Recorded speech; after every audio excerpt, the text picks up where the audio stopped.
Okay, children, let's start with the question. As you can see, there is a question here. There are specific amounts given. Balance of the cash in hand 82,000, good purchase 20,000, good purchase from Ganesh, good purchase from Lakshmi in cash, goods sold to Saraswati, goods sold to Dev in cash, received from Saraswati, paid salary to office clerk, paid office rent. So all these are the transactions that are needed to be recorded in the cash book. Important thing, I'll be telling you one by one so that you will more be able to understand the recording of the entries. So first, the balance of the cash in hand will be recorded on the debit side. Then good purchased, as goods are purchased, so this will be treated as goods purchased in the payment side, so it will be recorded on the credit side. Then good purchase from Ganesh. See, there are the transaction where you can see that it is clearly mentioned goods purchased from Ganesh.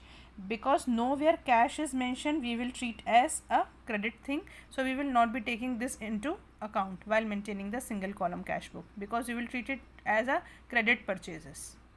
Okay, similarly, then here the transaction is saying goods purchased from Lakshmi in cash. Here clearly it is showing that the goods are purchased from Lakshmi in cash, so we will be taking into account and will be taking in the payment side, that is credit side, and we will taking this amount because it in maintaining the cash book.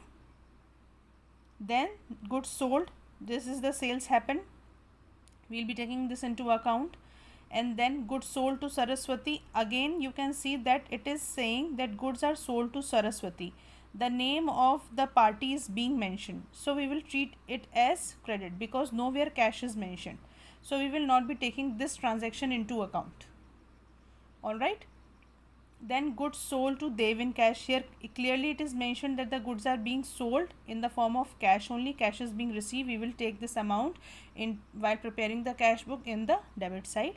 Then received from Saraswati, we will assume that the cash is being received because when we see the sentences like this where the party name is mentioned and received is mentioned, so we will, until and unless bank is given, we will treat it as that the cash is being received, and hence it will be treated under the cash book and will be jotted down on the debit side.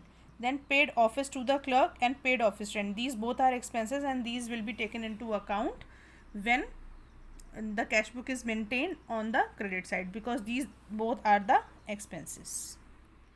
Just see the first entry of the 82,000 that is being made, and then the purchases which is shown over here as 20,000, and then by purchases which I have mentioned you, it will be mentioned here as 50,000, salary which is paid as expense, office rent which is paid as expense, and here the sales is being treated as 25,000, the other says for 15,000, and the amount that is being given to Saraswati, received from Saraswati is 30,000. So we will be doing the calculation of both receipts and payments. The balance amount is coming on the credit side as 67,000, which will be transferred to the next year and account will be closed from 1,52,000.